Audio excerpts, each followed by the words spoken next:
I've always loved birch. Let's face it, I think everybody does, right? So this birch branch that I've had in my house for a while is the inspiration for my next project. I'm going to make a vase and make a faux birch bark finish on it using air dry clay. My main supplies for this project are going to be my Das air dry clay,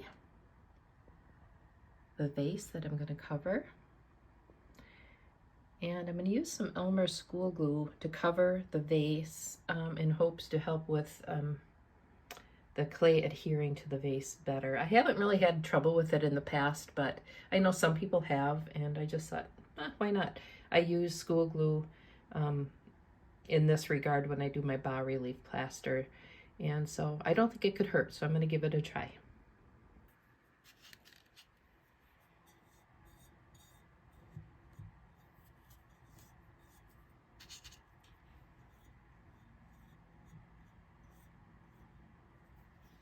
Okay, I have a coat of glue on there. It's still wet. I'm going to set it off to the side, and I'm going to roll out my clay. I'm not going to wait for it to dry. I'm not going to stress about it being dry or not being dry. I'm just going to leave it alone. I'm going to roll out my clay, and then I'm going to apply it right to the glass. And it's probably going to be semi-dry, so we'll see what happens.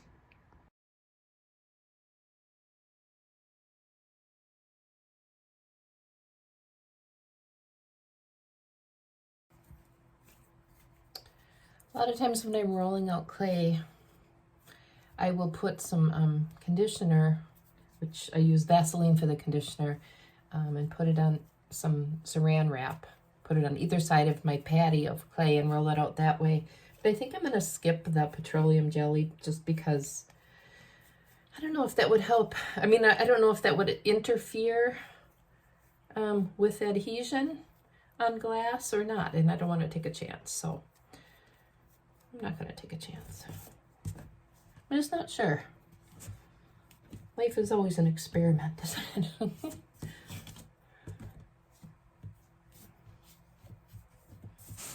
All right.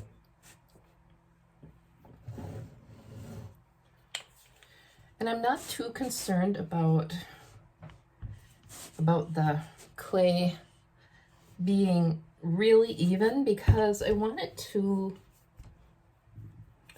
look like birch or maybe aspen. I'm gonna get rid of this thing.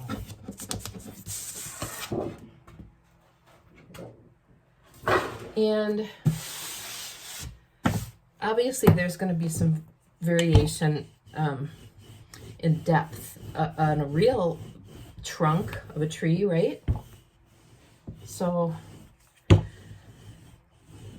I'm not too worried about it. In fact, it might even make it work better. Not sure if this is going to be enough to wrap around, but it's a start, isn't it? Let's see. Oh, pretty close.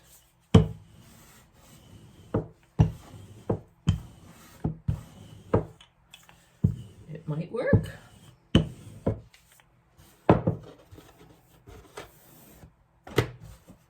Right. Let's see what happens.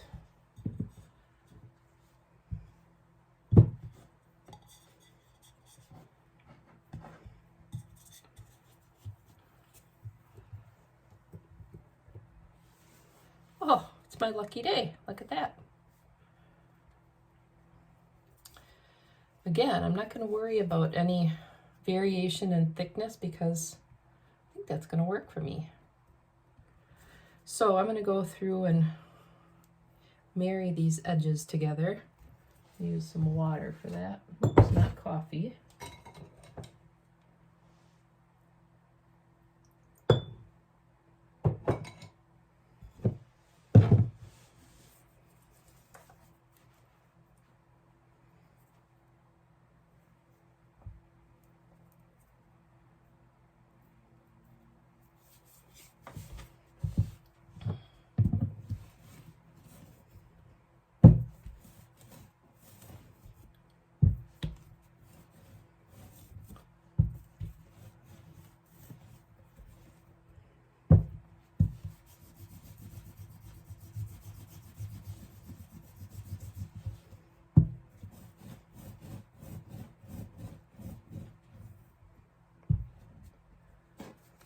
right. Let's see. I think I could use this.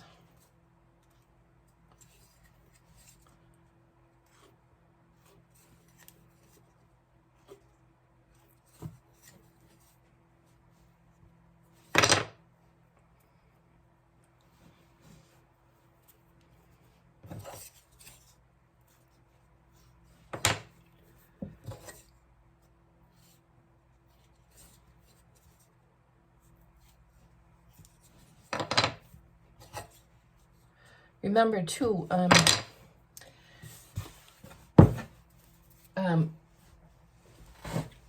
once this is dry, I'm going to add some lumps and bumps and some variations to it, but also I can sand it where I need to sand it. Also, it tends to shrink just a little bit, so I'm going to pull the clay up just a tiny bit. And if it doesn't shrink, I can sand that back if I want to. You see what I'm doing here? Oh, I have thumbprints all over. That's okay. It's going to be fine. I'm happy with it. Right? It's a good start. All right. Okay, I'm going to start to add some lumps and bumps and, you know, areas where branches would be maybe starting to come out and little wounds, I guess. Scars to make it look realistic. There's some glue here. And I'm looking at this branch. I kind of set it up right so I could really look at it. Let's see.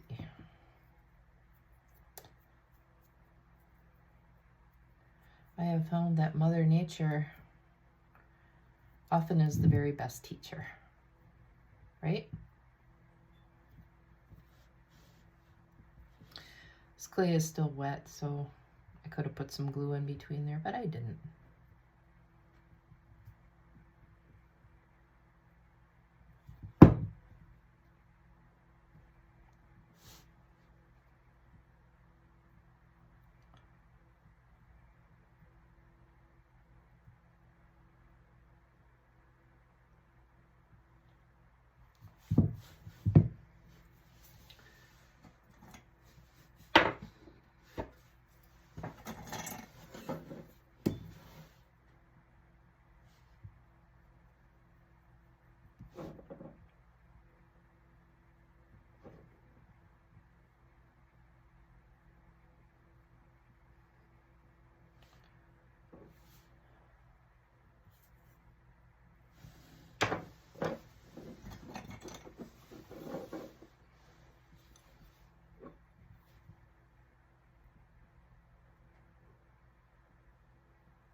I did a project on the southern part of the state not too terribly long ago, and this house was beautiful, and in one of the rooms they had real birch bark paneling created for the walls in there, and the paneling, the panels were each, I think they were 4 by 8, so they went on the ceiling and the sidewalls. So wherever the panels met, there was a seam there. And so one of my projects was to fill those gaps and then use plaster and paint to make a seamless transition between the panels as best they could. And that was a really, really fun and challenging project. I'll have to post some pictures of that. But birch is just such a beautiful tree, and the trunk is just glorious, especially when it's up against pines, right? There's something about seeing birches or alders in the same forest as pines. Such a beautiful contrast.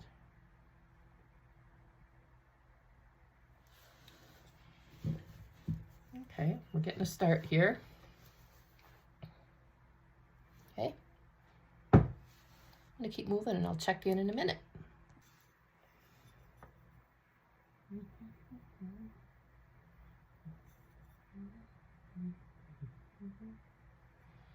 I had that old song by Jim Croce going through my head, Operator.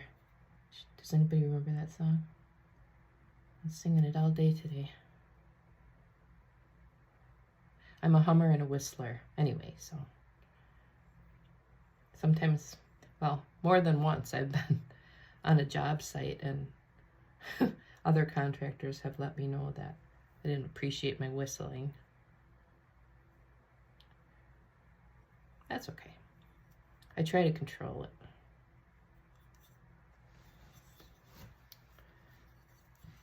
So these details, and like I said, I guess we'll call them scars, right? These details, there's a couple different ways that you could approach this.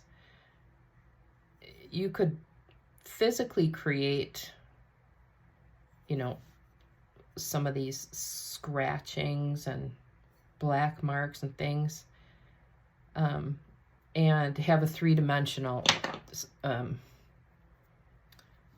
application, and that's kind of what I'm doing, obviously. So this is like a bas relief. You can also get much of the look of birch with just paint and possibly just a little bit of texture, maybe a little bit of joint compound, you know, that you could apply even with a brush and let it dry and get some ridges and things. So I'm going to kind of do a combination of both. I want to build some of this up, and then I'm also going to use variation in color to get some of the black marks that go this way, and some of the, you know, when we think of alder or birch, we think of white, but there's a lot of other colors involved. There's a lot of gray, there's some bluey, there's some several different shades of yellow, and that's recognizing that and applying that is how we are going to go about making this to look realistic. So the whole idea about this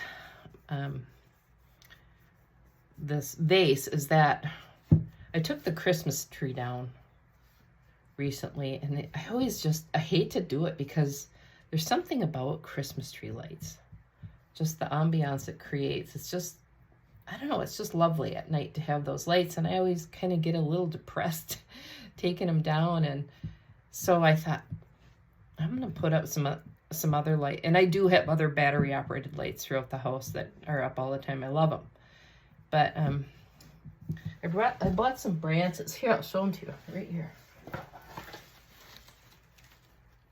See? And I've been making clay hearts, and I'm gonna put the branches in here with some lights and some sparkly hearts hanging from the branches and for Valentine's Day, and light it up, and that will be my replacement for my Christmas tree that's down.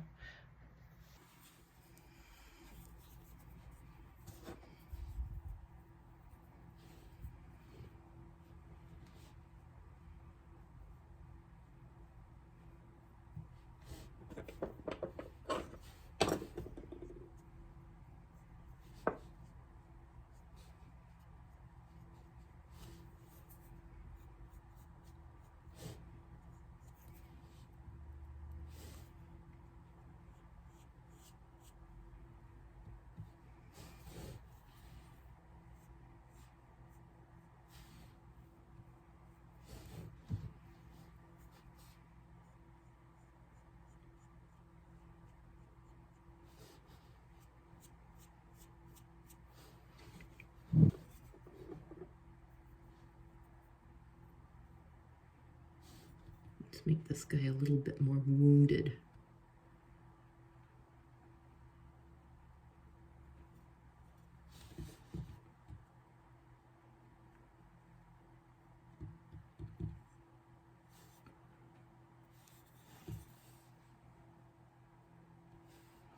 I don't want it to match what I have up here though, so I'm going to stop.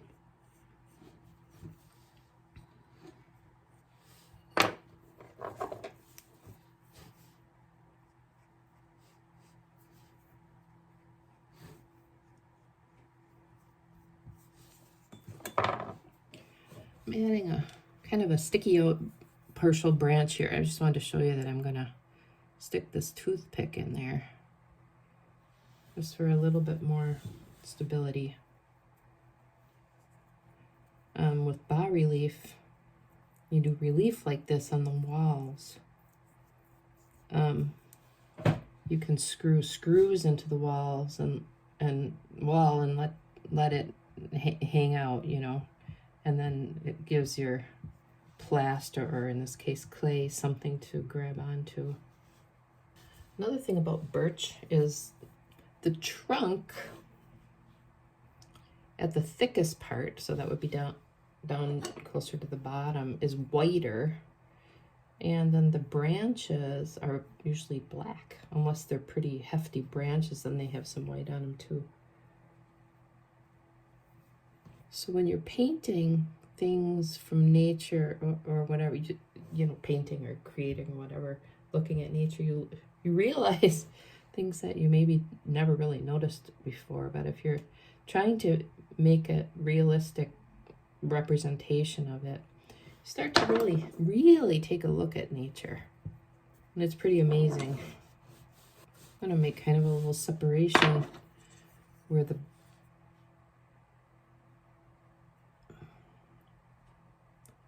maybe some of the bark would be separated from the innards.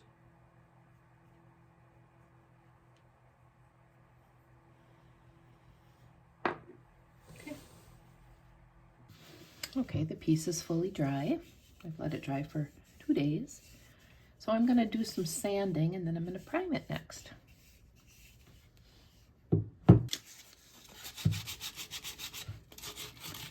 Did shrink a little bit up here at the top, but that's okay. I'm just going to extend my primer right onto that tiny rim of glass. I could add on to it if I wanted to, but this is going to be fine.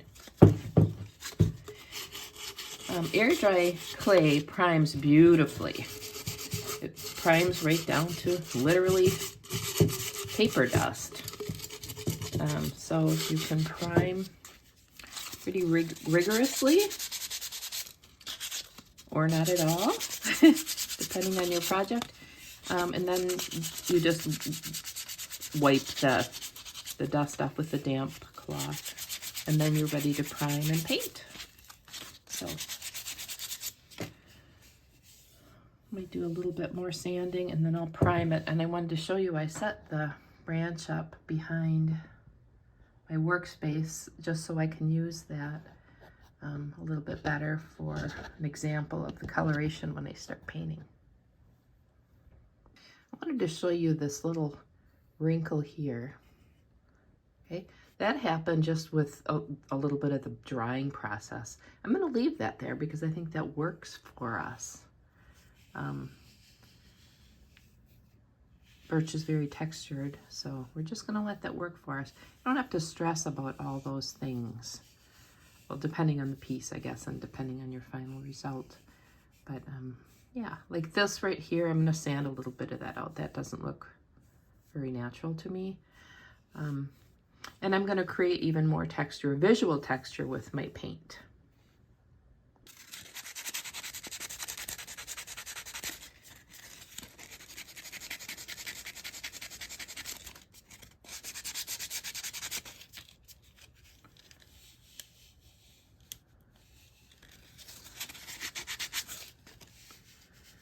Sometimes I see little fingernail marks. I take those out. Try to keep my nails short. Long nails and a lot of artistry doesn't really go hand in hand, despite what a lot of the videos you see online are perfectly. Anyway, I won't even talk about that. Never mind.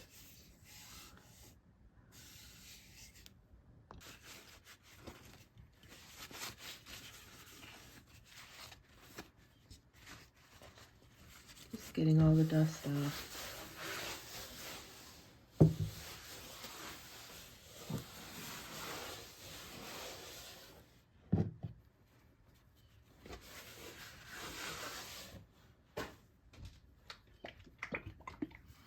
We're going to apply some gesso to prime it, give us a nice base for our paint. You know, when it comes to priming your pieces, a lot of times I don't even prime. I just paint right over it.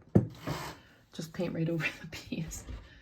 I'm going to try to do some more gessoing and priming just to see if it really makes a difference. I think that the color probably goes on a little more evenly.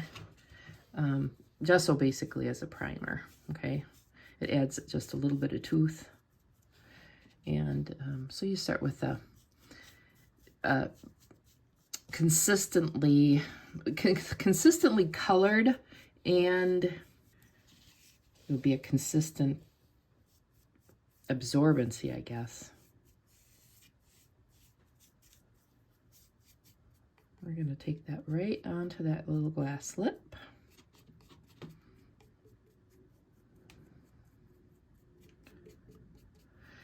I don't stress about too many of the details. I just go for it. I mean, that's what art is, right? You just go for it. It's supposed to be fun. It's not supposed to be, I'm not sure if I got that brush stroke in the right spot. Doesn't matter. Everything is fixable. Everything is adjustable. So it's supposed to be fun. And every time you do a project, you're learning. So anytime you do a quote unquote mistake, you learn from it. So your work will just keep getting quote unquote better and better. Okay. Anyway, you'll learn more about what you like and what you don't like and how to achieve that by trial and error. Always. You can watch other people, and that's a really good tool, is to watch other people doing it, but really getting your hands into your work is the best way to learn, no doubt. It's a lifelong pursuit when it comes to art. Learning and learning and learning. Probably with anything, right? Anything you want to learn. Any talent or any pursuit.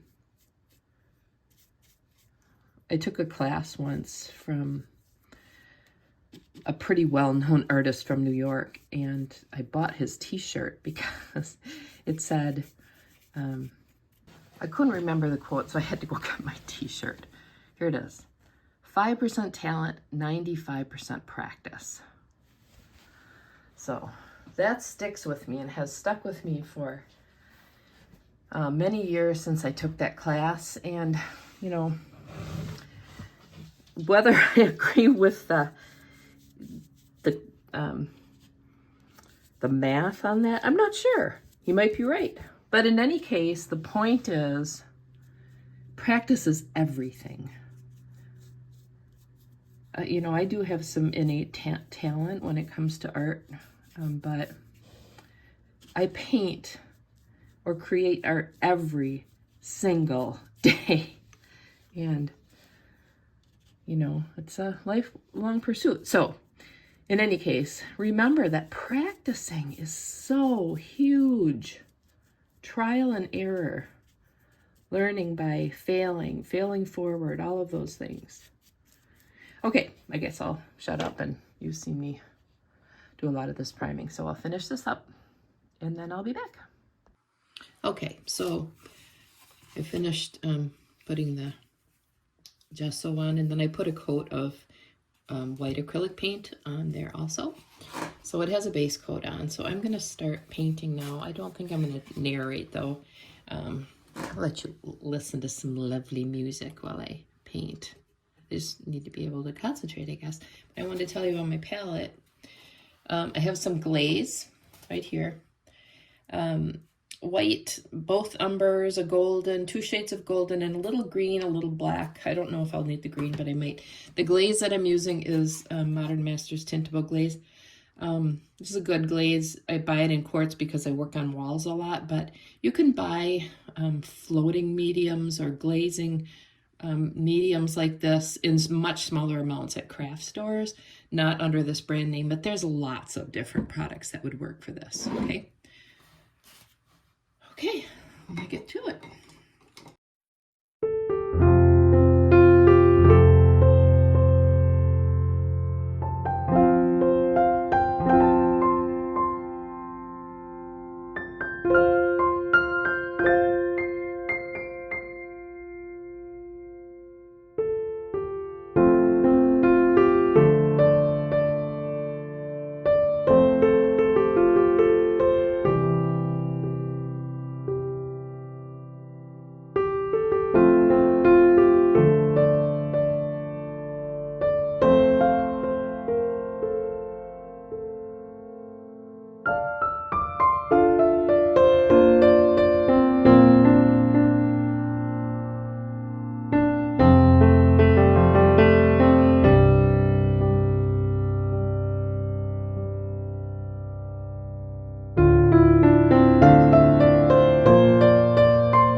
Okay, I think I got the base how I like it, and now I'm going to add the little specks that go across. And I like to do this with my Badger brush I usually use, anyway, we're gonna see if it works. I'm gonna try my badger brush and splatter the paint on, and then use my badger brush in a horizontal manner, and hopefully that's gonna give the effect that I want.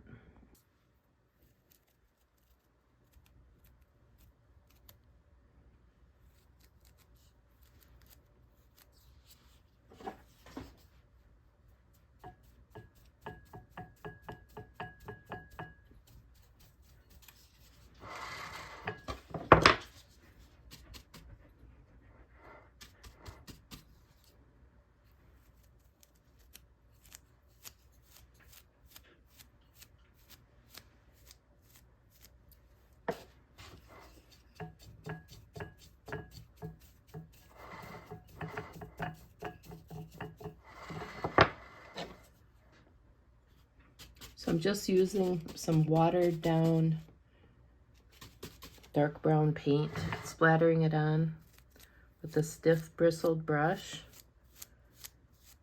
and then using a very soft brush to get this effect. Usually I have a lot of glaze on the surface to get this effect. That's why I wasn't quite sure if it was going to work. I didn't want to get the entire thing full of glaze because it takes a really long time to dry. So I was going to try it this way, and it seems to be working well.